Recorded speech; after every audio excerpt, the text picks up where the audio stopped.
So, Teddy Roosevelt does very, very many progressive things. If he did nothing else, he should be remembered for all of his national forests, national parks, natural reserves. He preserved a good portion of the United States for posterity. On the other hand, he is absolutely, at the same time, he's a mixed bag. He's a very complicated character. And he does many things that we would consider that are very unprogressive or conservative today. Um, Slide number 50 is what I'm starting with. And right away, the fact that he loves battle. He loves combat. He is very pro-war. He gave a speech at the Naval College as president, and in a single speech, he mentioned the word war, always positively, 67 times. So this is a guy who very much believes in Darwinian selection. He, from his own background, had no patience with weaklings. He had made himself into an outstanding physical specimen. He thought everybody should be able to do what he did, including other countries. He is a great white hunter. He loved hunting. He loved battle as well. Unlike many people at the time, he had no problem with America going to war. And he was quoted well before the Spanish-American War saying, "I should welcome almost any war because I think this country needs one.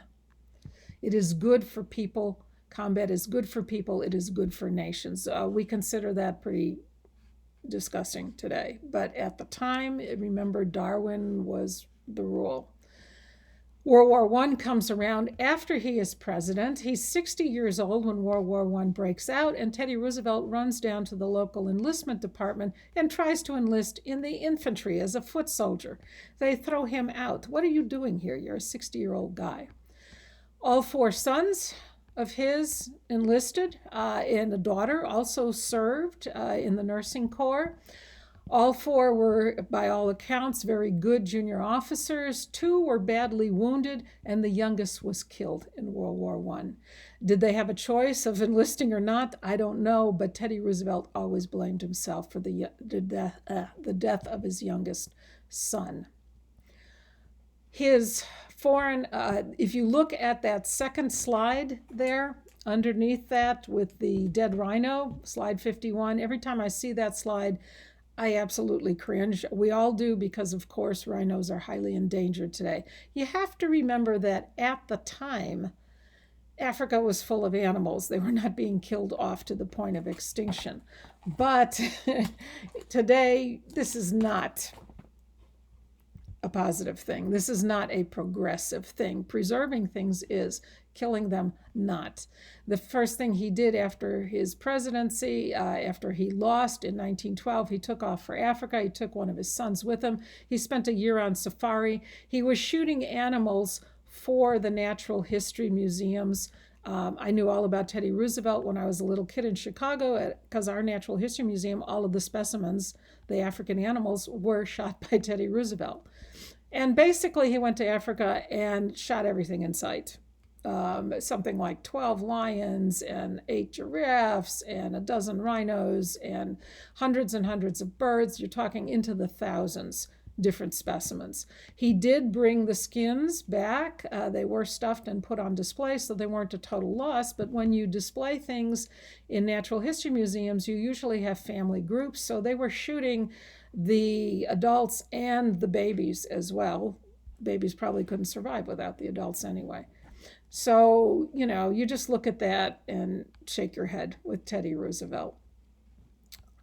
His diplomatic program is called Big Stick Diplomacy. This is a straight takeoff from an African proverb, walk softly and carry a big stick. He believed in a strong military. As Undersecretary of the Navy, in 4 years, he doubled the size of the Navy. It went from 5th to 3rd in the world. And most famously, he created 28 new battleships funded by Congress called the Great White Fleet, painted them bright white. You don't paint battleships bright white. You paint them gray-green, the color of the water. Why do you paint them bright white?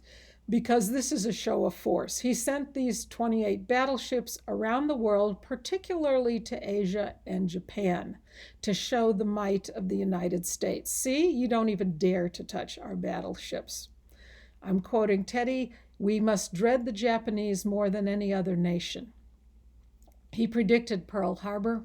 He predicted the invasion of the Philippines, and that's exactly what happened. The other part of his big stick diplomacy, Taft used dollar diplomacy.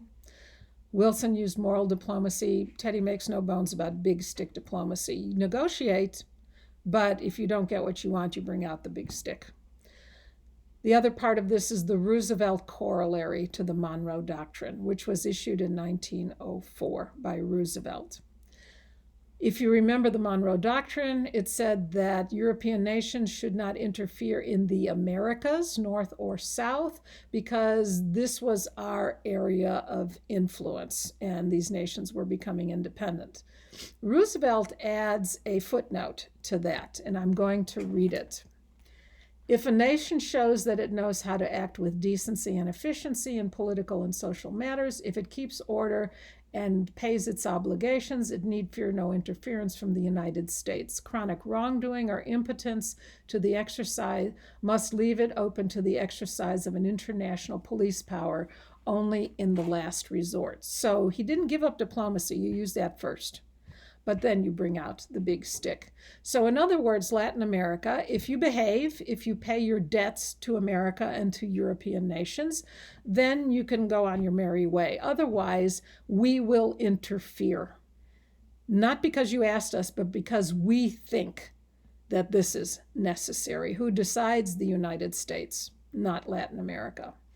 So in Venezuela, the Dominican Republic, we took control of the government for 30 years to avoid defaults. Venezuela, for example, owed $62 million at the time to Britain and France, as well as American businessmen, and we took control of their finances so they could pay their debts because they were going to default on it.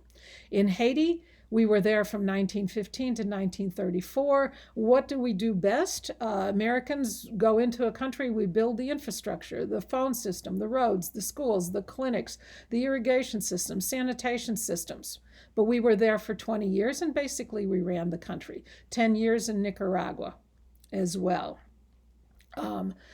Again, Teddy Roosevelt, we call on all civilized and orderly powers to properly police the world. This is when we become the world's policeman. It has long-ranging consequences in Latin America. Most countries have a memory of American interference and American control and are pretty resistant to it. This is why when we tried to send humanitarian aid to Venezuela, which is disintegrating in front of us and people are starving to death, they would not even allow food aid in. Why? Because Americans tend to interfere in Latin America. We took over countries, including Venezuela, for 30 years. They don't want anything to do with us. And as a result, tens of thousands died. So the effects of history are not all gone yet.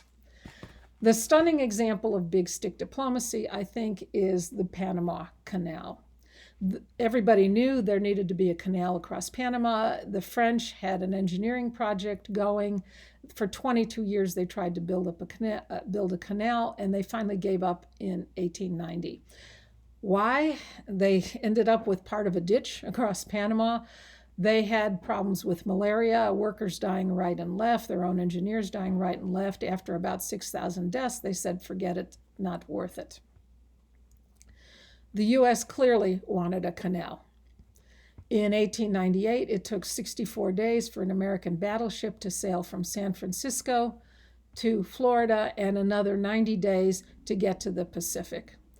If Japan did attack or any nation did threaten us, it would take us months and months to get a fleet from the Atlantic to the Pacific Ocean. So this is a matter of national defense as well as trade. It cut the route in half to build a canal across Panama. Number of senators proposed Nicaragua as a route. which had a lake in it, and the distance would be roughly the same, but there's a lot of lobbying, there's a lot of money changing hands in the Senate, and they decided that Panama was the way they wanted to go. So, Panama is not a country. In 1903, it was part of Colombia. It was a province in Colombia, and Colombia was in the midst of a civil war. Colombia still owned the Panama area, and Colombia demanded $15 million to deal with anyone about building a canal. And they didn't want the United States to do it. The United States was powerful enough. Okay, Teddy Roosevelt's solution. He sent U.S. warships to both the Atlantic and Pacific sides of the Panama area, landed 400 Marines on the Atlantic side. They marched into Panama City. They killed, the total casualties were one man and a donkey. I don't know why the donkey's always listed as being important, but a man and a donkey were killed, and they occupy Panama. Panama instantly seceded from Colombia under U.S. control. The U.S. provided security. Some money was sent to Colombia. Colombian troops withdrew from Panama. The United States ended up paying $10 million, not 15, which I think is interesting, to Colombia, and an annual rent of $250,000 for a 10-mile wide strip across Panama. And we built the canal. As Teddy Roosevelt said, while the debate goes on, the canal does also. Completed in 1914, it cut the distance in half. And Teddy Roosevelt actually went and visited the Panama Canal when it was close to completion. So how did we get Panama? How did we get the Panama Canal? We took it, basically. We moved in and we took it by force. Colombia did very little about it. So how in the heck does Teddy Roosevelt, big stick diplomacy, end up with a Nobel Peace Prize, the first for the United States, by the way, in 1906? This is not the guy you would pick for a Peace Prize, but Teddy Roosevelt is the man who brokers a neutrality and a ceasefire and a peace treaty between Japan and Russia. Japan, which was beginning to militarize, had invaded a piece of territory that technically belonged to Russia, the Sakhalin Peninsula, which is in between the two nations. It had seized Russian land and basically demanded a huge amount of money from Russia to get it back. Russia fought back for over a year. The war is deadlocked. Huge loss of life in the tens of thousands on both sides. The Japanese destroyed a Russian fleet of 22 warships, only by losing 3 of their own. Russia, for one problem, is about 8,000 miles away. Moscow is from the eastern Pacific coast of Russia. Japan had already invaded Korea. Japan is on the march already in the early 1900s. After a year of total warfare and a lot of casualties, both Russia and Japan are exhausted.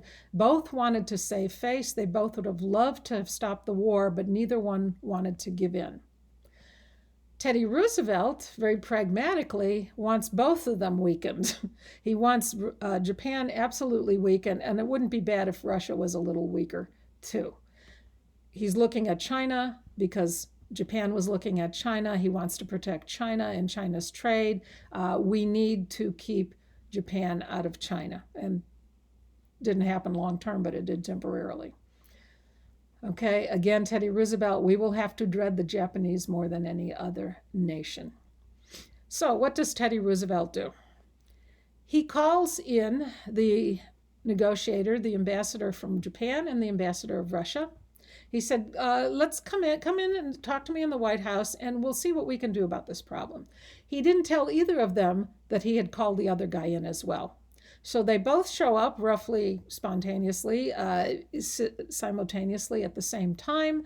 Teddy Roosevelt, they're not good friends, of course. Teddy Roosevelt ushers them into a conference room, and he says, we're not leaving this room until we get an agreement. So basically, this is a big stick. You're going to stay here until we negotiate an agreement.